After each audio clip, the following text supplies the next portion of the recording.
Like most Yanks, we are fascinated with the English. We watch the TV shows and the movies, so we thought we were prepared for the culture, but we were still shocked by quite a few things. Today we're going to walk around Hyde Park and central London and share some of the things that caught us off guard.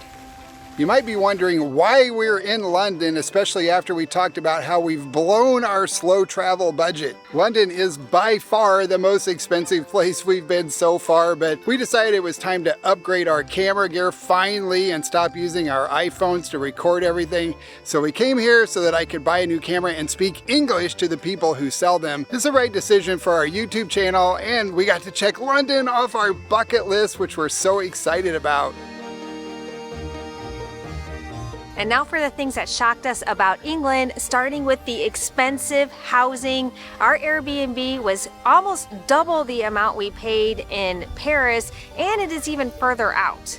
According to Nubeo, the rental prices in the United Kingdom are 25% lower compared to the United States, and we could have rented for less had we moved even further out, like an hour outside the city, but we didn't want to be that far since we weren't going to be here that long. We ended up renting a place on Airbnb in Acton, which is an area that is going through a bit of transition. It's a really cute town, and we did see some properties that were for sale. It says it's a 6-bedroom, double-fronted attached family home, so it's a really big house. We were pretty shocked by those prices because that's an older neighborhood. A lot of those places are getting gutted and completely remodeled, and I think that one I was looking at was actually a duplex that had been converted to a single, but still, that's quite a lot of money.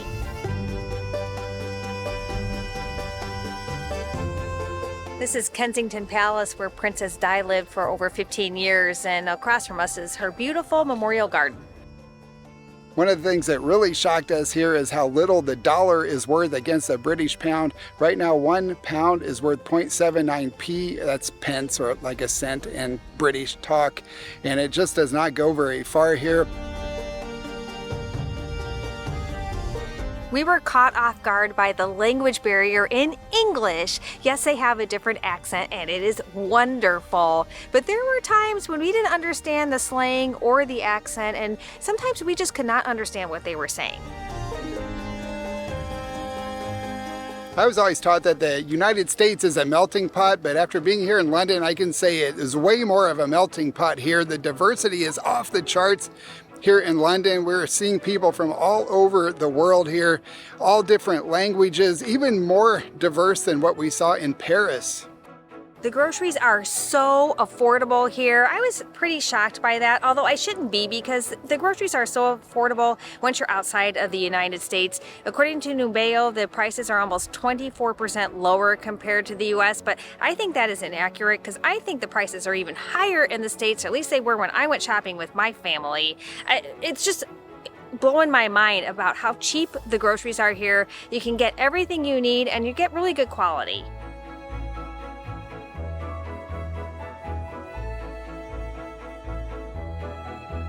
Another thing that shocked us is that the food stereotype is dead wrong. The food here is wonderful. Of course, we did not eat any blood pudding or any of those like traditional dishes, but we have eaten out several times and the food was amazing. Yeah, you can find all types of cuisine here. You can get the traditional British pub food, which also looked pretty good, except for maybe that blood pudding, but everything we had was fantastic. Yeah, we ate at a variety of restaurants, Indian, Thai, and it was all really delicious. And the service was really good. Another thing that we really appreciate and that caught us off guard was the fact that the price you see is the price that you pay. It even has a service charge included into it, so you don't have to pay extra for tax or for a service charge.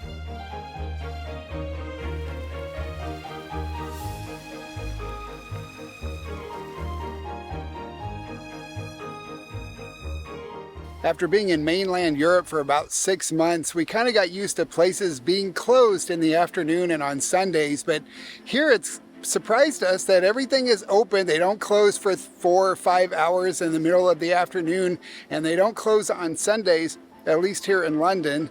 And it's actually been pretty nice so that when we're ready to go out, we're ready to be done working for the day. Around 4 or 5 o'clock we go out and places are actually open. We rented a place without air conditioning, and that's typical because they normally don't have really hot temperatures here. However, there were a couple days that it was in the mid 80s and there was no breeze like there is today. And those temperatures were about 15 to 17 degrees above normal, and let me tell you, it was pretty toasty.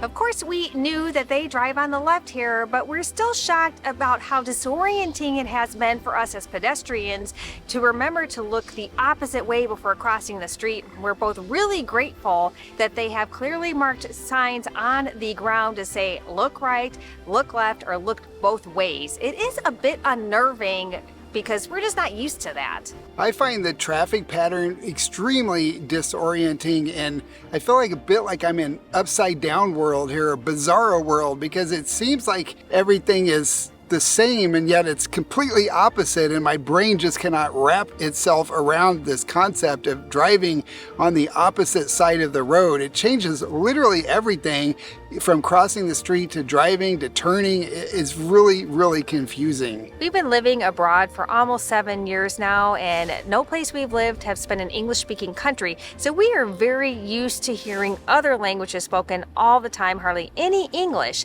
So it's been very disorienting to be here in England and in London and hear nothing, well, almost nothing, but English spoken, but with various different accents that we are not used to coming from the United States. I don't know, it's felt kind of weird, and it's been a bit of an adjustment. It feels so similar at times to the US, so it feels like we should be feeling like we're at home in our home country, but this is not our home country, and sometimes we have to do a double take.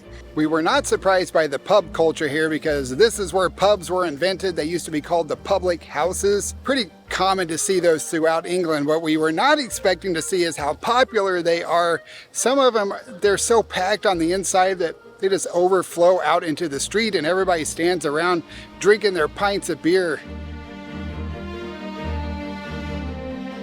One of the most shocking things about London is all these beautiful parks. We're in Hyde Park right now. It's kind of like Central Park in New York City. It is so lush and green. I mean, it's just amazing. The trees, the leaves are so thick that the sun can't even make it through to the ground. Their flowers are blooming. There's beautiful gardens all over. There's parks all over the city, and they all look pretty much just like this one. Yeah, and they're all big and spacious. I have been shocked as well by the amount of large parks in the city and also in our neighborhood.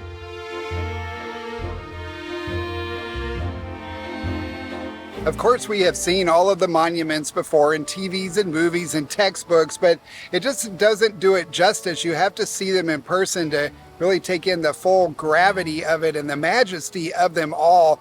I think my favorite was either Big Ben or maybe the Tower Bridge. What's your favorite, Amelia? The Tower Bridge and the Tower of London were both amazing, but I think my favorite was Westminster Abbey. It is massive. The detail is absolutely stunning. But I gotta say, I also loved seeing Selfridges because we used to watch that TV show, and to get to see it in person, the building itself is spectacular. Yeah, it was really crowded on the inside, Yeah. though. We didn't stay in there very long because it's kind of hard to walk. It was elbow to elbow people.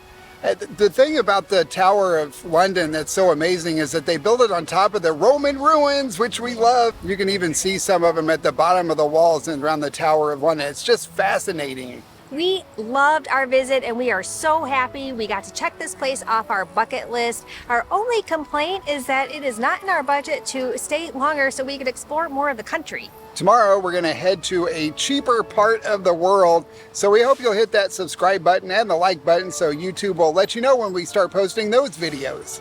We hope you enjoyed our tour around London and what shocked us about the English, and we will see you all next time. Cheers! See you later.